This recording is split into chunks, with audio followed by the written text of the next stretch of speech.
ये विद्यार्थियों, आज का हमारा ये जो वीडियो है ये स्वामी दयानंद सरस्वती के धार्मिक विचारों पर आधारित है। दयानंद सरस्वती के बारे में इंट्रोडक्टरी लेक्चर में आपने जाना था कि उन्होंने शिवरात्रि के दिन मूर्ति की ऊपर चूहे को कूदने वाली जो घटना देखी, उससे वो मूर्ति पूजा के विरुद्ध अपने विचार रखते हैं, तार्किक दृष्टि से उसका विरोध और खंडन करते हैं।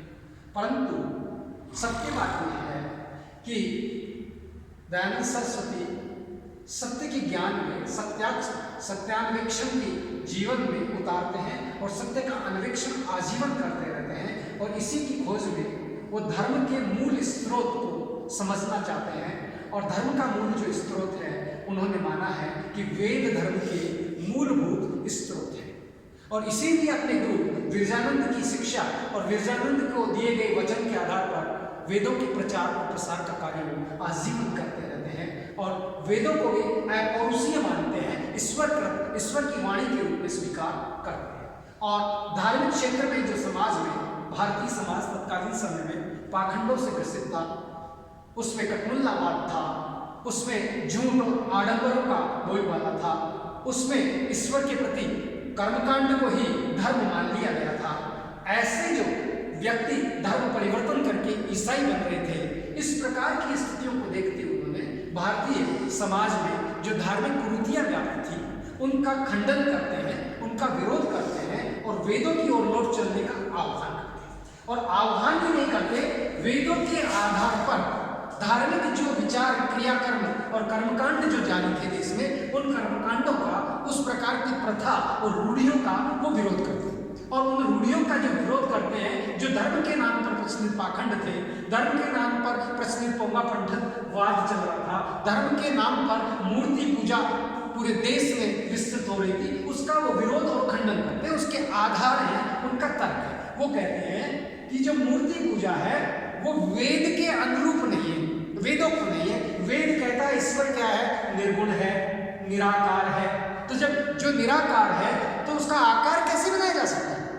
जिसका कोई आकार ही नहीं, उसकी मूर्ति कैसे बनाई जा सकती है? और फिर लोग कहते हैं कि मूर्ति के द्वारा व्यक्ति उसके ऊपर जब देखता है तो मन उसका स्थिर हो जाता है और वो ईश्वर की आराधना करता है, मूर्ति देखकर उसे ईश्वर की याद आती है। वो कहते हैं ये भी मन की स्थिरता नहीं है, बल्कि मन की विचलितता है, और मन को एक सीमित दायरे में मान देना है कि ईश्वर ये है, जबकि ईश्वर तो निराकार है, उसका कोई आकार नहीं। ईश्वर तो सर्वव्यापक है, उसकी व्यापकता है। कहीं वो एक क्षेत्र में मूर्ति के रूप में उसे बांधा नहीं जा सकता, वो बंधन से परे है, बंधन से मुक्त है। इसलिए उस ईश्वर मूर्ति के आधार पर तो व्यक्ति बल्कि बंधन में बंध जाता है कि इसका आकार ऐसा है, इसका रूप ऐसा है, उसके कपड़े ऐसे पहन रखे हैं। इस प्रकार से व्यक्ति उन बाह्य आडंबरों में उलझ करके रह जाता है जो ईश्वर को प्राप्त नहीं कर सकता। इसलिए वो कहते हैं कि मूर्ति पूजा जो है ईश्वर की सर्वव्यापकता के विरुद्ध है। मूर्ति पूजा जो है ईश्वर की निराकार स्वरूप के विरुद्ध है। ईश्वर मूर्ति पूजा जो है ईश्वर स्मरण के द्वारा जो पृथक बात है, बिना मूर्ति के ईश्वर का जो स्मरण और ईश्वर की आराधना हो सकती है, उसको वो रोकती है। फिर कहते हैं वो मूर्ति पूजा जो है एक प्रकार से तार्किक नहीं है। तर्क के आधार पर क्या एक पत्थर ईश्वर हो सकता है? क्या वह अपनी स्वयं की रक्षा कर सकता है? तो जो स्वयं की रक्षा नहीं कर सकता वो तुम्हारी क्या रक्षा करेगा? मूर्ति बेटर नहीं है। इसी प्रकार जो भारतीय संस्कृति में आगे जाकर के कबीर होते हैं, इसी पंथ की कबीर पंथ जो आता है वो भी यही कहता है कि मूर्ति ईश्वर नहीं है, उससे तो बढ़िया है मैं चक्की की पूजा करूं, जिसके परिणाम स्वरूप लोगों को आटा तो प्राप्त होता है। इसलिए मूर्ति पूजा का घोर विरोध करते हैं, और तार्किक दृष्टि से भी विरोध करते हैं, वैदिक दृष्टि से भी विरोध करते हैं। सामाजिक समाज के उत्थान और निर्माण में मूर्ति का योगदान नहीं, इस आधार पर भी उसका विरोध करते हैं। और मानव का कल्याण मूर्ति के आधार पर, मूर्ति को देखकर विकास और ईश्वर की आराधना, ईश्वर की प्राप्ति हो, ये संभव नहीं मानते हैं। इस प्रकार से मूर्ति पूजा का तार्किक दृष्टि से, वैदिक दृष्टि से, अन्य दृष्टियों से पाखंड कहते हैं। और वो जो यहाँ तक कह जाते हैं कि ये जो जैन और बौद्ध संप्रदाय जिससे चला है, और ये जो जिसे हम कहते हैं वैष्णव संप्रदाय है, इसने मूर्ति पूजा का आरंभ किया है, और वो मूर्ति पूजा की अवधारणा का ही खंडन करते हैं, अवधारणा का आधार और चिंतन को ही समाप्त करना चाहते हैं, और कहते हैं कि मूर्ति पूजा भारत के लिए न तो वेदोक्त है, न आवश्यक है और न सही है, ये बिल्कुल गलत है, ये धर्म के अनुरूप नहीं, धर्म के विपरीत है और तार्किक दृष्टि से उसका विरोध और खंडन करते हैं। इसलिए मूर्ति पूजा का विरोध दयानंद का प्रथम जिस दिन उनका आरंभ होता है, जो बहुत छोटी सी अवस्था में है, उसी दिन उनके मन में मूर्ति के विरुद्ध जड़ता का विचार आ जाता है, विरोध का विचार आ जाता है और वो सही भी है, इस प्रकार वो उसका खंडन करते हैं। दूसरी ओर अगर हम देखें तो वो ये कहते हैं बहुदेववाद, ईश्वर अनेक नहीं है, राम कृष्ण हनुमान ब्रह्मा विष्णु ये सब ईश्वर नहीं है, ईश्वर इतने हो ही नहीं सकते। वेद कहता है कि ईश्वर एक है, निर्गुण है, निराकार है, सर्वव्यापक है, सूक्ष्म से संपूर्ण जगत को जन्म देने वाला है, अविनाशी है, अजन्मा है। तो जब ये है तो फिर बहुदेव कैसे हो सकता है? वो कहता है वेदों में कहीं भी, वो कहते हैं वेदों में कहीं पर भी बहुदेव का विचार नहीं पाया जाता। बहुदेव का विचार अगर कहीं आया है तो वो जो है वो पुराणों में 33 देवों की व्याख्या और विवेचना जरूर रही है, तो वो देव है, ईश्वर नहीं। देखिए, और ये जो 33 देव है ये भी ईश्वर के गुण कर्म स्वभाव के अनुरूप उसके नामांकन है। बेसिकली देखा जाए तो जिस प्रकार से एक व्यक्ति के अनेक नाम हो सकते हैं, वैसे ईश्वर के अनेक नाम हैं, जैसे निराकार, परब्रह्म, ओम, ब्रह्म, ईश्वर, ये जैसे नाम है, उसके जो कार्य हैं उन कार्यों के नाम हैं। इसलिए वो कहते हैं कि ये जो नाम है, ये वेद जो है उसमें बहुदेववाद नहीं है, और ये सारे जो नाम है ये जगत की उत्पत्ति, उसकी स्थिति और उसकी प्रलय और समाप्ति ईश्वर करता है, न्याय का अधिष्ठाता है। इसलिए ईश्वर जो है बहुदेव के रूप में नहीं माना जा सकता, बल्कि उसके अनेक नाम हैं। जैसे प्रकाश अग्नि देती है तो अग्नि नाम हो गया उसका, विज्ञान रूप मनु का नाम हो गया, ऐसे प्रजापति प्रजा का पालन करने वाला है इसलिए प्रजापति नाम दे दिया गया उसे, परमेश्वर नाम दे दिया गया जो इंद्र के रूप में है। तो इस प्रकार से वेद संगत नाम नहीं है, ये केवल उसके कार्यों के नाम हैं। और ये जो अमान्य है, अबौद्धिक है कि ईश्वर बहुत सारे हो सकते हैं, ईश्वर तो एक है। एकेश्वरवाद, यहीं से वो बात एकेश्वरवाद के समर्थन की करते हैं कि बहुदेववाद नहीं है, इसलिए मूर्ति पूजा भी सही नहीं है और बहुदेववाद भी सही नहीं है। और वो तो यहां तक कह देते हैं कि अवतारवाद भी नहीं है। जो ईश्वर निर्गुण है, निराकार है, अजन्मा है, अब्रह्मा है, वो जन्म कैसे ले सकता है? वो ले ही नहीं सकता। इसलिए ईश्वर जो है वो निराकार है, अजन्मा है और सूक्ष्म से विस्तृत जगत की ओर जाने की बात करता है। वो अविनाशी है जिसका विनाश ही नहीं हो सकता। तो फिर जन्म लेने वाले का तो सृष्टि में विनाश होता है। जो जन्म लेगा उसकी मृत्यु असंभावी है, उसकी मृत्यु होगी। कृष्ण की मृत्यु होती है, राम की मृत्यु होती है, ईसा मसीह की मृत्यु होती है। तो ये ईश्वर नहीं है, वो कहते हैं, क्योंकि ईश्वर अवतार नहीं लेता, ईश्वर अविनाशी है जिसका विनाश ही नहीं होता। और ये सब लोग विनाश की ओर जाते हैं, मृत्यु की ओर जाते हैं, इसलिए अवतारवाद का खंडन करते हैं। और वो कहते हैं कि अवतारवाद नहीं है, क्योंकि ईश्वर आकार शून्य है, निराकार है, इसका मतलब आकार ही नहीं उसका, तो फिर आकार कैसे ले सकता है?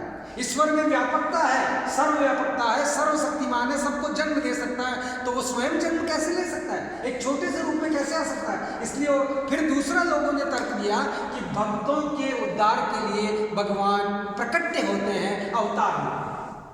वो कहते हैं नहीं, भक्त जो है वो ईश्वर की आज्ञा से चलता है, ईश्वर में विश्वास करता है और ईश्वर इतना समर्थ है, उसके कार्य में भक्त हस्तक्षेप भी नहीं कर सकता, बल्कि भक्त के भावना और भक्त के विकास और भक्त का उद्धार तो ईश्वर के उसी से हो जाता है जिससे वो चलता है, कर्म से, ज्ञान से, गुणों से। इस प्रकार से वो ये कहते हैं कि राम कृष्ण ईसा ये अवतार नहीं है, ये महामानव कहे जा सकते हैं, ये ईश्वर नहीं है, क्योंकि ईश्वर तो अवतार लेता ही नहीं है, वो तो अविनाशी है। ईश्वर जीव ब्रह्म अविनाशी, जीव जन्म लेता है, ईश्वर जन्म लेता है। ऐसे ही वो एकेश्वरवाद का स्थापना करते हुए आगे कहते हैं कि जो पुरोहितवाद है, जो पाखंडवाद है, और वो क्या है?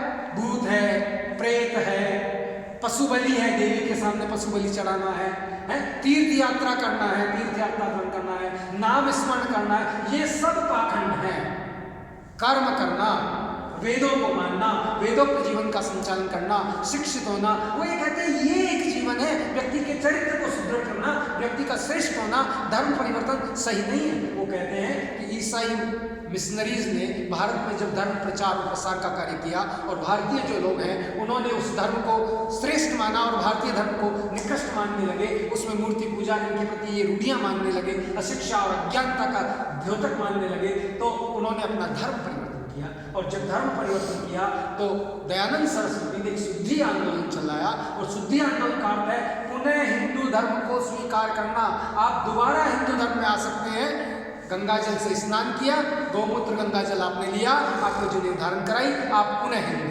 अगर आपने मांसाहार कर लिया है तो अब आप हिंदू नहीं हो सकते, ऐसा नहीं। वो कहते हैं ये तो खान पान है, ये तो भोजन है, जो ज्योग्राफी से जुड़ी हुई चीजें हैं, जो अन्य से जुड़ी हुई हैं, आप पुनः हिंदू बन सकते हैं। इस प्रकार से एक विशाल जन समुदाय जो धर्म परिवर्तित कर चुका था उसे पुनः हिंदू धर्म में प्रवेश कराने का कार्य करके एक धार्मिक देश में प्रथम बार एक धार्मिक योद्धा के रूप में एक कर्म के क्षेत्र में विस्तार रूप से भारतीय धर्म और संस्कृति को बचाने का वो कार्य करते हैं। तो धर्म को आडंबरों से मुक्त करने की बात करते हैं, मानव सेवा में संलग्न रत रहने वाले को धर्म जीवन को स्वीकार करते हैं, ईश्वर को जो है वो कर्म और प्रेरणा का स्रोत मानते हैं। ईश्वर के अनेक नाम जो स्वभाव और गुण के अनुरूप है उनमें ओम शब्द जो है सर्वोत्तम नाम है, और वो यहाँ तक कहते हैं कि सभी धर्मों के द्वारा शांतिपूर्ण सह अस्तित्व संभव है।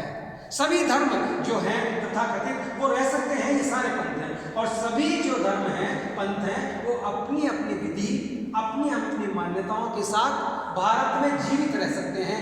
ये दयानंद की सोच है। इसलिए दयानंद ये कहते हैं कि जो धर्म है वो वेदोक्त है, ईश्वर जो है वो वेदोक्त है, ब्रह्म है। इसलिए दयानंद सरस्वती ने सत्यार्थ प्रकाश में ऋग्वेद भाष्य की भूमिका में अपने इन विचारों को स्पष्ट करते हुए उन्होंने देश में व्याप्त जो सामाजिक कुरीतियां हैं उनके ऊपर भी प्रहार किया और धार्मिक कुरीतियों पर भी प्रहार किया, और ये कहा कि वेद जो है सर्व प्राचीन है, बहुत पुराने हैं, और वेद जो है न्यायप्रियता है, ईश्वर की मानवीयता का दृष्टिकोण उनमें भरा हुआ है। वेद धर्म का मूल स्रोत है। वेद में दृढ़ आस्था दयानंद की बनी रहती है। वेद नैतिक जीवन की श्रेष्ठता के निर्माण का आधार बिंदु बनते हैं। वेद जो है अपौरुषीय हैं। वेद में शाश्वत शुद्ध ज्ञान का स्रोत भरा हुआ है। इसीलिए वो वेदों की ओर लोग चलो का नारा देते हैं, वेदों की ओर लोग चलो। इसलिए प्राचीन भारतीय सभ्यता और संस्कृति और धर्म को स्वीकार करते हैं और वैदिक धर्म की पुनर्स्थापना करने का कार्य महर्षि दयानंद ने किया है। यही महर्षि दयानंद के धार्मिक विचारों का संक्षिप्तीकरण है। धन्यवाद।